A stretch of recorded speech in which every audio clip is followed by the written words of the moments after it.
440 West.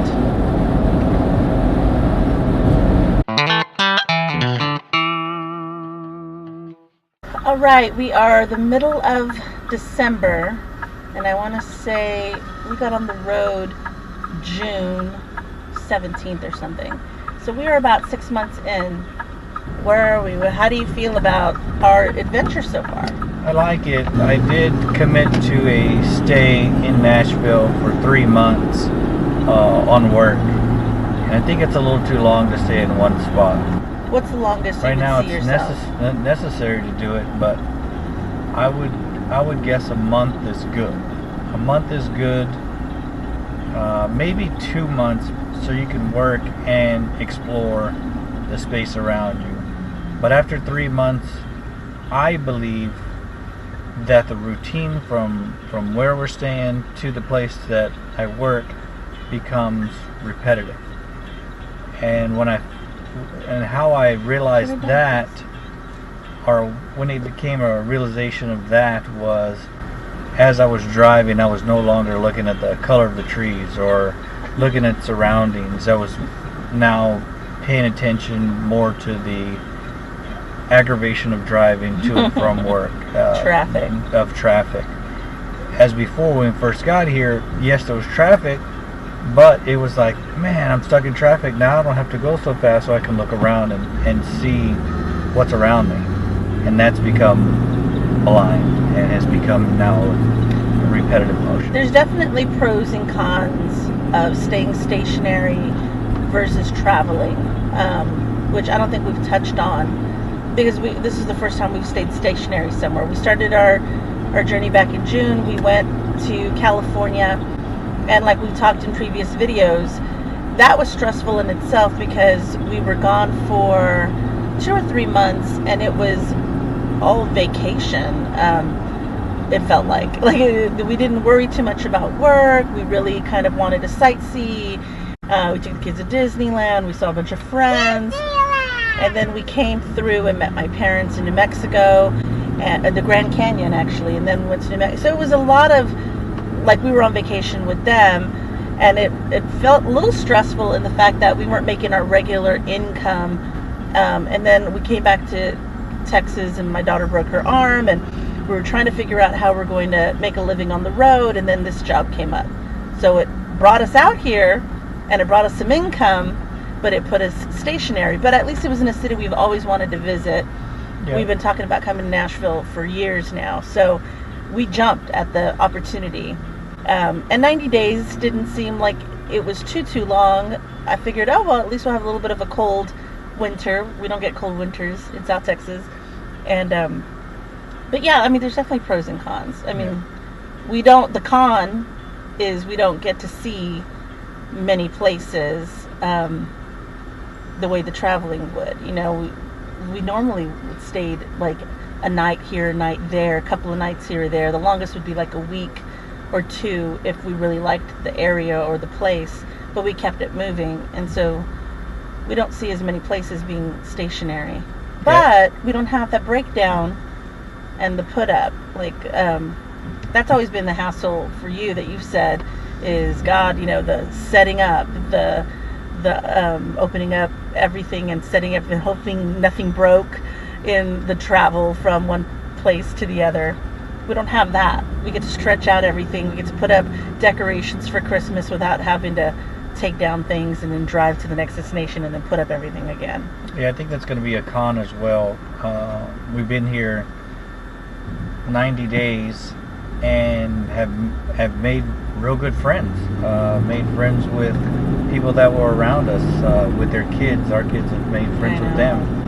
And now we're going to leave. And that's going to be hard for the kids. Yeah, it'll be hard for the kids, and it'll be hard for everyone else. But nowadays, I guess we have Skype and FaceTime and everything else that they're able to still talk to each other.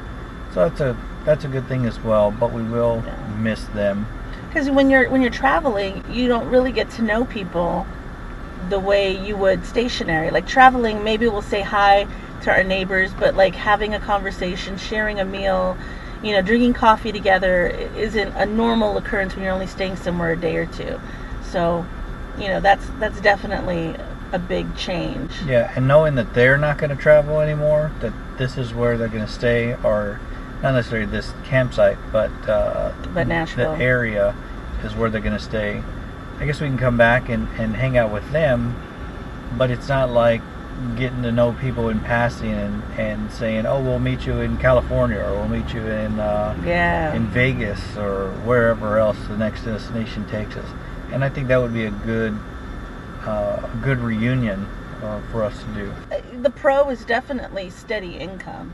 Like when we were in California and stressing about, oh my God, we still have bills every month and we're spending money like we're on vacation and we're not having anything coming in, and like that stress is gone. So it's like, we're back into a groove, we're getting steady income, we're paying off things, so that stress is gone. But knowing that this is ending and now the where do we go from here question has arrived. And originally we talked about going to Florida. But everyone goes to Florida for the winter. Man, everybody goes to Florida, and Florida capitalizes on that. It's their peak. It's their peak season. So yeah, all the RV parks. I mean, you're talking. It's at California prices, $80 to park somewhere. We don't have a generator, which is on our wish list, but at $3,000, it's not something we could just, roll up and buy right now. Or else we'd be boondocking or.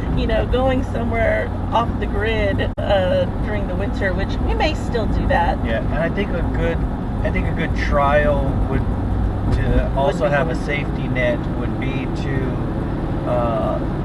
let's role play a boondocking here where we're at, and unplug everything and fill up the tanks and see how long it lasts, or see how long or see what is a necessity rather than what's a luxury while being plugged in. So boondocking, we're going to need propane for not only heat, but to heat up water. It's also going to run the refrigerator. So who knows how much. As of now, we're plugged in, going through 20 pounds of propane every 2 weeks. We have learned at this RV park, because we've been plugged into a 30 amp site the entire time we've been here. And we've been living okay on it. We've only tripped the breaker a couple of times, and it's only because, two big appliances were connected to the kitchen island, and, that would turn off. But that's good to know, because in every other RV park, we always opt for the 50 amp, and mainly because it was the summer and we needed our air conditioning on high. I needed the air conditioning on high for that time, but that's good to know that for the next few months we could probably get away if we stop somewhere at a 30 amp. Yeah, and I'm not sure that a 30 amp or 50 amp is a big deal.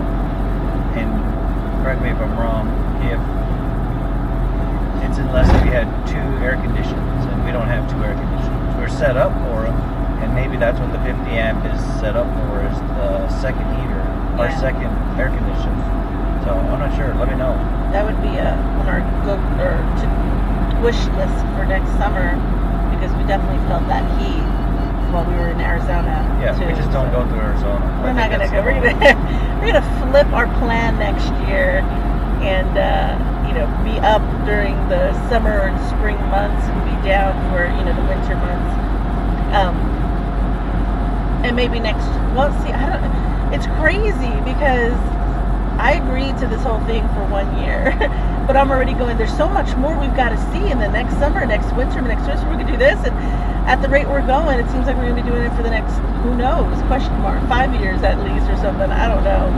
I just stress that come next fall, Nikki would be officially in first grade, and I really got to, figure out school or what we're doing for that, if we're still going to do the unschooling, how long are we going to do that for? All of that. School stresses me out with the idea of the kids' school. Oh, we did learn another thing that we learned is we've always been a 2-car household. Always have been. And we sold our second vehicle when we got on the road.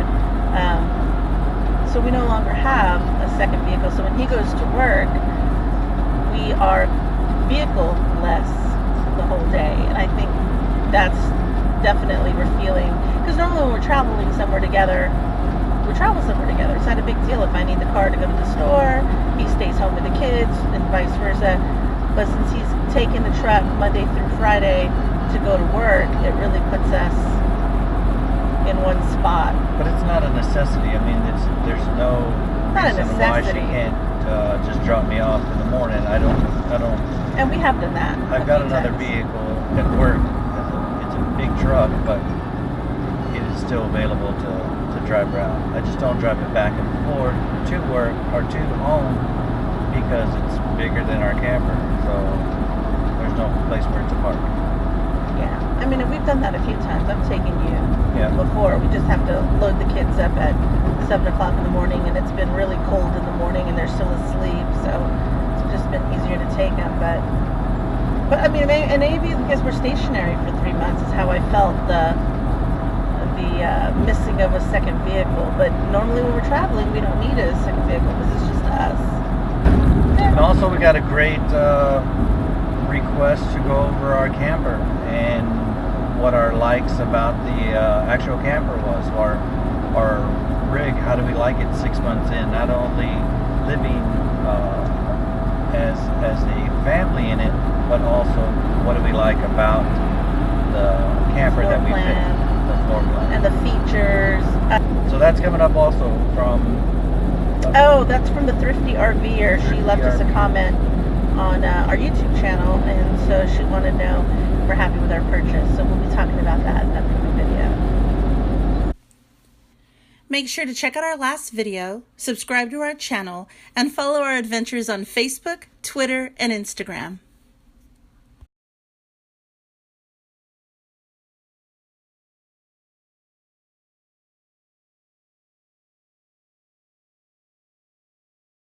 Lights, camper, action!